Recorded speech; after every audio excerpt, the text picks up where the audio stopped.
Morning, my colleagues. This pertains to the two previous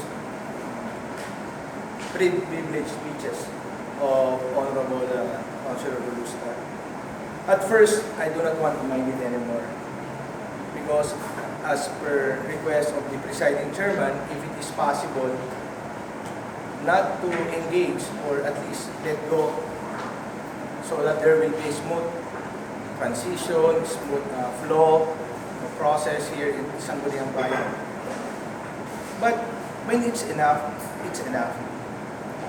During that time, he mentioned, natatakot ang mga konsihal. Ako'y natatawa lang, Mr. Presiding Chairman. Because these honorable gentlemen are already old enough to know what to do and to do what they want.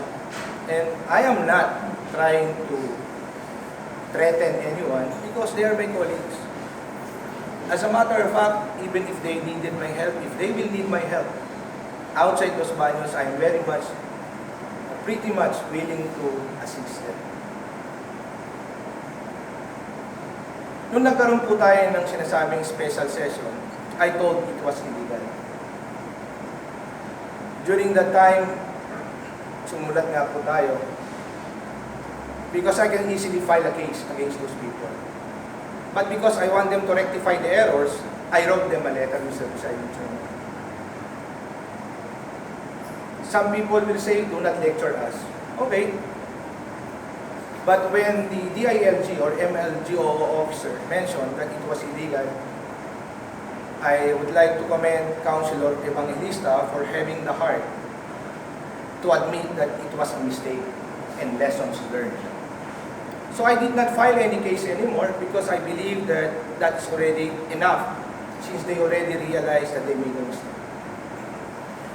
And then they continue what we call the formulation and passage of the internal rules. And I did not engage myself anymore. Then the last time, again, Councilor Rulusta mentioned, nakakahiya ba or nakakapagdala ng kahihiyan, something like that. Nagsosolo, umihiwalay, nating mabango. Honestly, Mr. Presiding Chairman,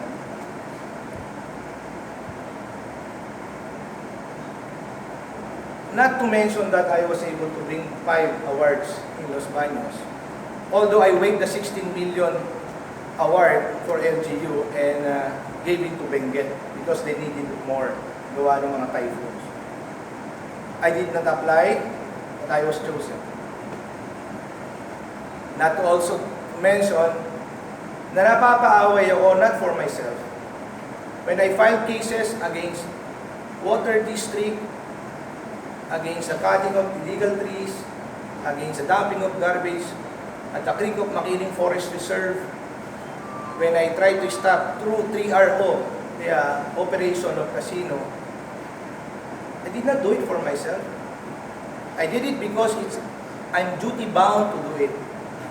And I even went beyond my duty, using all my money, all my resources, and to help with it. Whether I will win or not, I don't care. At least I have done my part.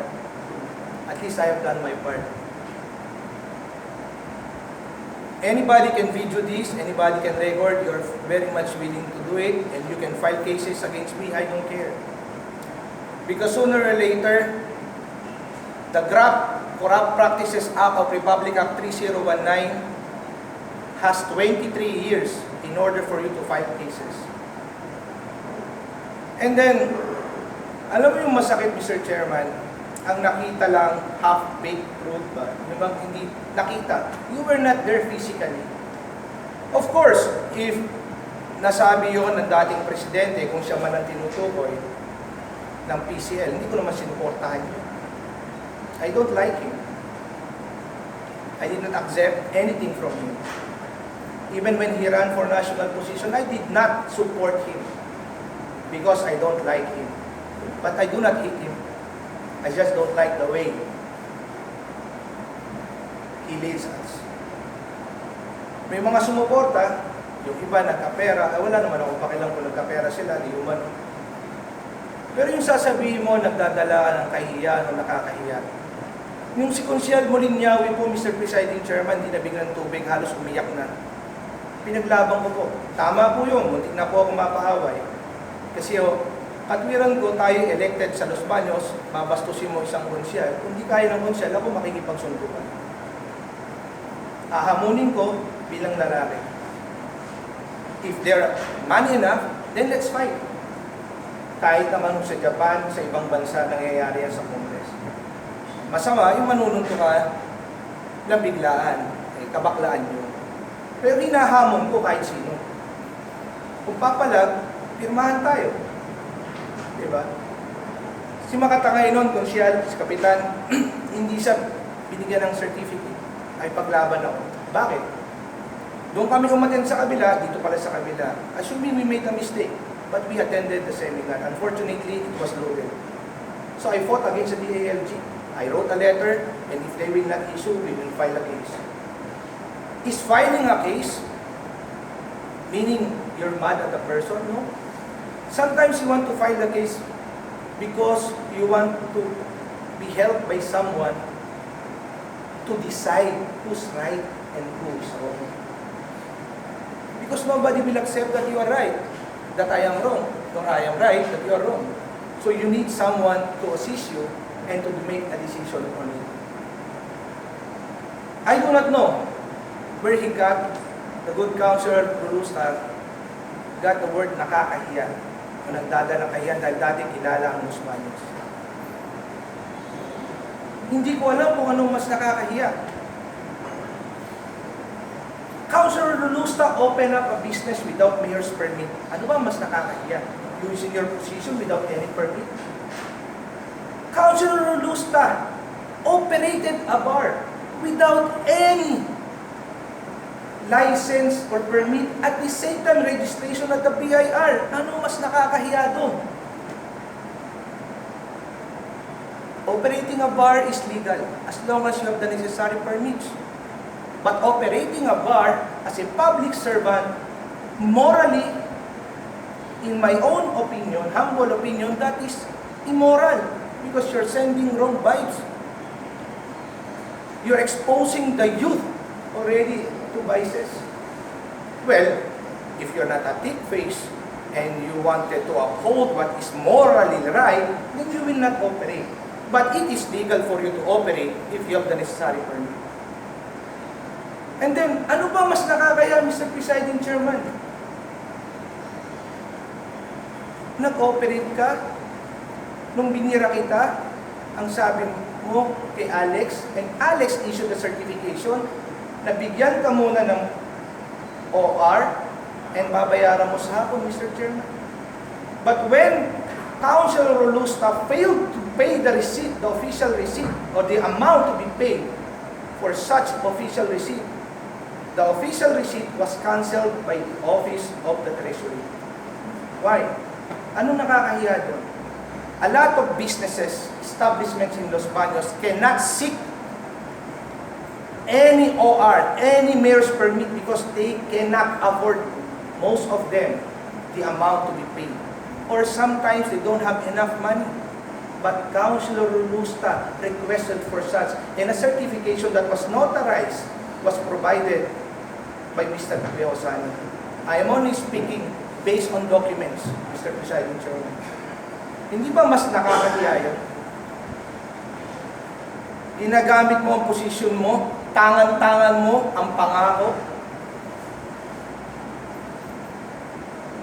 Ang masakit kasi doon, Mr. Chairman, pag ang tao inggitero at talagang desperado. Of course, Mr. Chairman, when we go out, I do not expect any of the members of the Sangguniang Bayan to praise me, to defend me. But I expect some of the members of the Sangguniang Bayan to discredit me, and that is fine with me.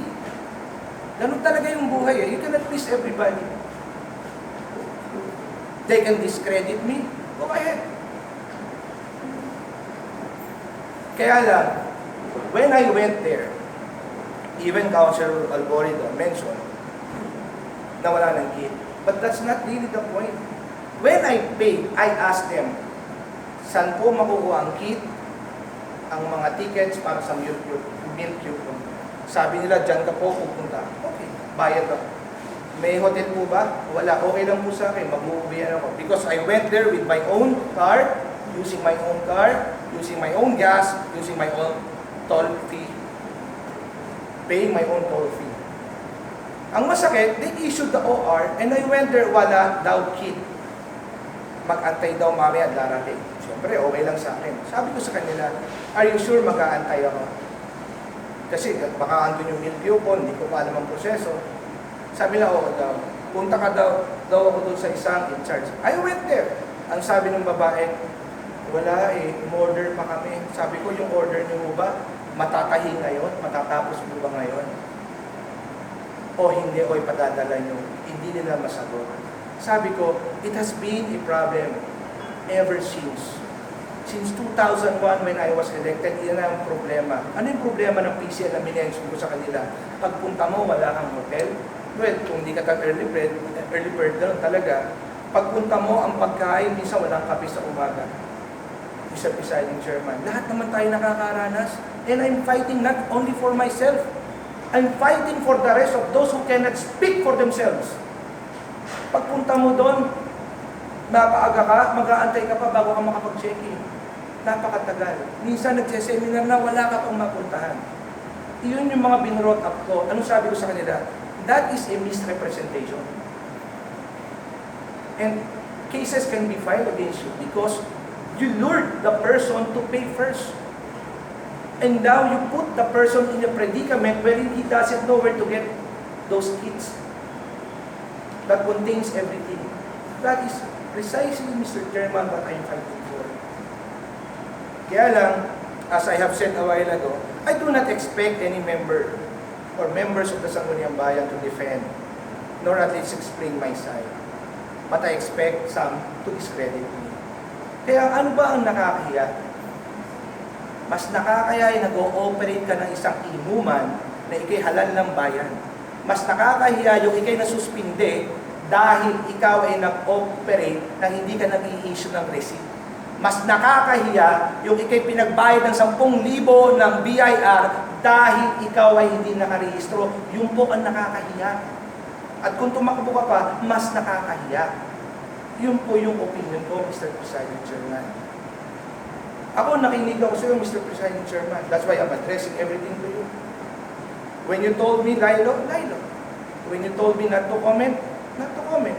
Why? It's not only because we're old enough, but because I want to respect you as the Presiding Chairman, which I did not get when I presided during your OIC term. But I understand them. As I have told you, ang inggit at ang taong desperado will do everything. But mind you, Mr. Chairman, as I have said, that OR was issued and was not paid using the position, I will file the case. Even before I was about to file the case, but I was contemplating. Why? Because I wanted to let go of politics anymore. Let go. I wanted just to apply for the position. If I will get it, then I'm tired. And I'm retired in politics. Kaya lang ganun pala yun. Paghahamunin ka, ay pagbigyan. Some of the members here, we can be civil. But to Councilor Rolusta, we will never be friends. Humihiwalay ako. Nung mawala ka, kasama ko. Mr. Chairman, nung mawala siya, sorry for the word. Nung mawala siya, Councilor Rolusta, I joined Councilor Benny. I joined Councilor Bagnes. Even Councilor Janus, Councilor Calaw, and Councilor Curiñao, and even the legend, Councilor Cabrera. I even joined you during, you know what I'm trying to point out. But when he came, at nagkakasama sila, Mr. Chairman, minabuti kong wag na lang, para walang gulo. Hindi naman, kita nyo naman, simula pa lang nung una, may mga pinapasa ako kumukontra. Ako hindi ako basta kumukontra. Kaya nga pag sinasabi, do not lecture us. Fine.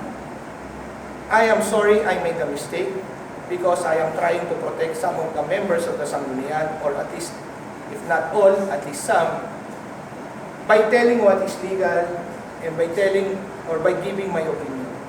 Now, I will not give anymore my opinion. You pass what you want, and then if there are some errors, then I'll just file the case. Masama ba pala yung magmamalasakit ka? Pero ulitin ko, kaya ako lumalaban doon dahil problema yan ng Sangguniang. When the MMYL issued an OR that is already expired, we were summoned, we were given a letter by the COA. Ako, kung siya lulusa, kung siya mulinyawe, and I fought for it. I even filed a letter requesting them to provide the said OR. Otherwise, I will be compelled to file administrative and criminal charges. After 3 days, we all receive our OR from Manila. Sometimes, when you don't have the money, when you don't have the power, you don't have the connections, all you have to do is use your mind, use your pen, or use your computer. Then you demand. If not, then you will be compelled to file. At least you are doing it legally, morally, at the same time, no physical contact. So if the Sangguniang Bayan members, some or if not all, believe na nakakahiya yung ginawa ko, I will not stop. Dahil alam ko matagal ng problema at matagal na kumikita yung mga yan sa atin, minsan ang mga damit, dati pa rin, kung last year pa rin, minsan kulang ang size mo, we paid for it. It's the people's money. That's why after that, Mr. Presiding Chairman, binawi ko yung pera. Then, nung matagal, ang sabi ko sa kanila, ang bilis nyung kumuha at mangako, pero ang tagal nyo magbigay. So, on the spot, I was writing a complaint letter. Sabi nilong babae, huwag na po, eto na yung pera niyo. So, binigay ko yung sa kanila. I have no intention to humiliate the people of Los Baños. As much as possible, I want to bring home some pride. But if exposing anomalies, exposing corrupt and corrupt practices of every or any person elected or in the permanent position, I don't care. As long as I'm doing my job.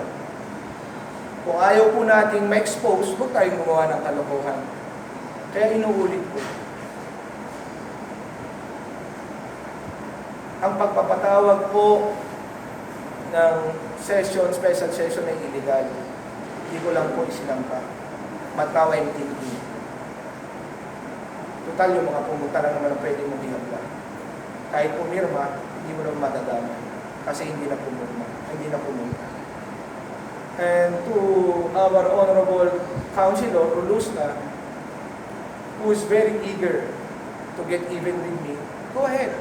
Make your day.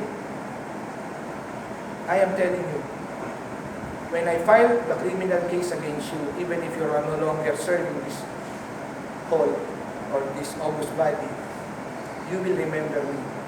Na sana nagtino ka, nagbait ka, at higit sa lahat, magkaroon ka naman ng humility sa katawan mo. Yun lang po, Mr. Chairman.